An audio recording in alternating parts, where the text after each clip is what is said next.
Hi అండి. ఈరోజు దొండకాయ కర్రీ ఎలా చేయాలో చెప్తాను చూడండి. దొండకాయ టమాటా కర్రీ కుక్కర్లో ఎలా చేయాలో చూద్దాము. చూడండి, కుక్కర్ పెట్టుకున్నాను. ఆయిల్ వేసుకోవాలి. ఆయిల్ అంటే మీరు వాడేదాన్ని బట్టి వేసుకోండి. నేను మాత్రం ఎక్కువే వేసుకుంటాను. ఒక 4 స్పూన్స్ వేసుకున్నానండి. ఆయిల్ వేడెక్కిన తర్వాత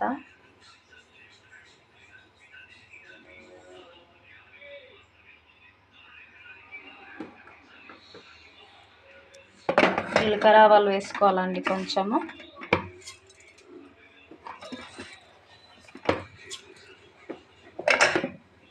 వేసుకొని వేగిన తర్వాత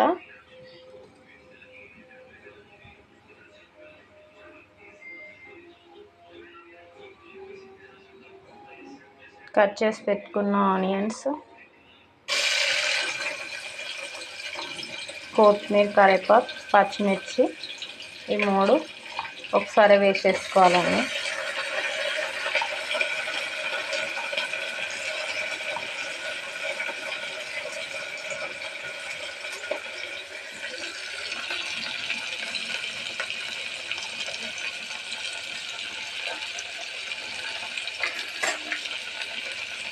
వేగనివ్వాలండి మంచిగా.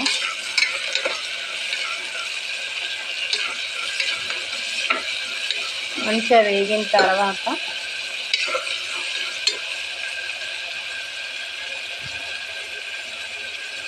తొందరగా మగ్గాలంటే కొంచెం సాల్ట్ వేసుకోవాలండి. తొందరగా మగ్గిపోతుంది.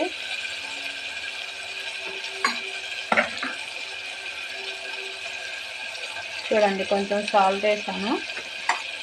సాల్ట్ వేయడం వల్ల ఏంటంటే తొందరగా మగ్గిపోతాయి.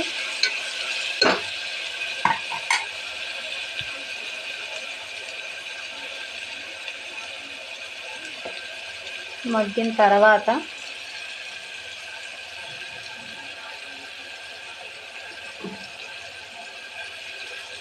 అల్లం వెల్లుల్లి పేస్ట్ వేసుకోవాలి.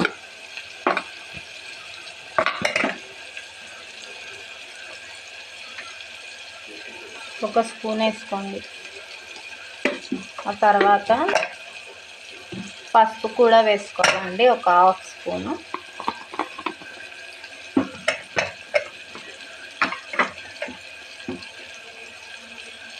ఒక 1/2 స్పూన్ వేసాను. వేసిన తర్వాత కలుపుకోండి ఒకసారి.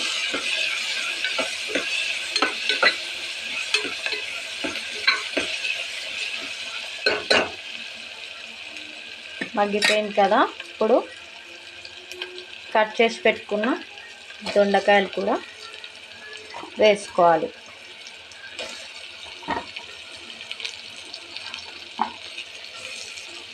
కుక్కర్లో చేసుకుంటే చాలా బాగుంటుందండి. ముక్కలు కూడా చాలా బాగా ఉడికిపోతాయి. మళ్ళీ తొందరగా వంట అయిపోతుంది. ఇప్పుడు మనము డ్యూటీకి వెళ్ళినా, బయట ఏదైనా పని చేసుకుంటున్నా ఫాస్ట్గా అయిపోవాలంటే మనం కుక్కర్లో చేసుకుంటే సులువుగా ఉంటుంది. ఒక 5 నిమిషాల పాటు మగ్గనివ్వాలి.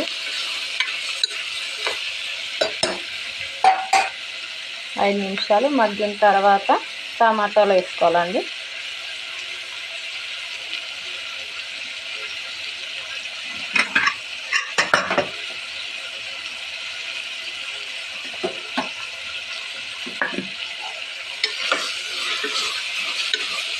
మగ్గినాము. టమాటాలు వేసుకుందాము.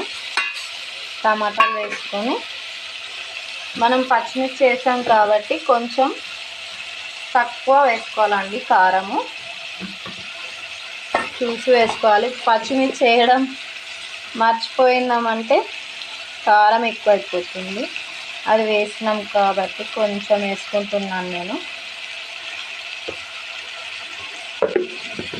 అలాగే తగినంత సాల్ట్ కూడా వేసుకుంటే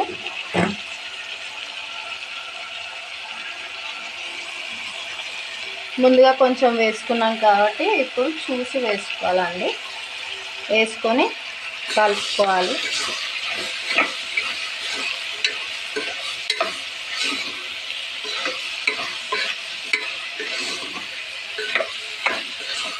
ఈజీ మెథడ్లో ఏ కర్రీ అయినా, ఆలు కర్రీ అయినా, దొండకాయ, గోకరకాయ, చిక్కుడుకాయ ఏ కర్రీస్ చేసుకున్నా మనం కుక్కర్లో వేసి చేసుకుంటే పావుగంట అయ్యే వంట 10 నిమిషాల్లో అయిపోతుందండి. ఒక 5 నిమిషాలు మగ్గనిద్దామండి. మగ్గిన తర్వాత కొన్ని వాటర్ వేసుకుందాము.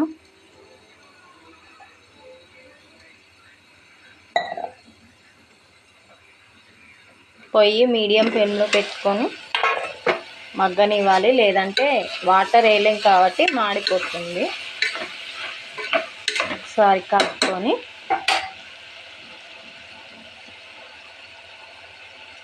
వాటర్ వేసుకుందామండి. చూడండి మగ్గిపోయింది. నేను మామూలుగా ముక్కలు మునిగే వరకు వాటర్ వేసుకున్నాను, ఎందుకంటే వాటర్ పోయకపోతే మాడిపోతాయండి. మనం ఇప్పుడు వీటిని ఒక 3 విజిల్లు వచ్చే వరకు ఉడికించుకోవాలండి. తర్వాత రెడీ అయిపోతుంది కర్రీ. ఇప్పుడు నేను మూత పెట్టేసుకుంటున్నాను.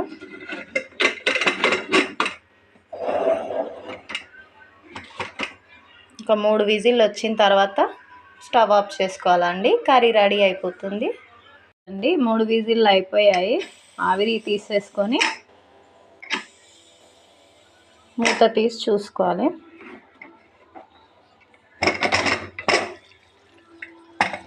చూడండి కర్రీ అయితే రెడీ అయిపోయింది.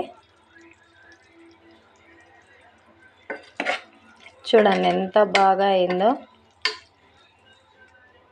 ముక్క కూడా చూడండి మెత్తగా ఎలా ఉడికిపోయిందో.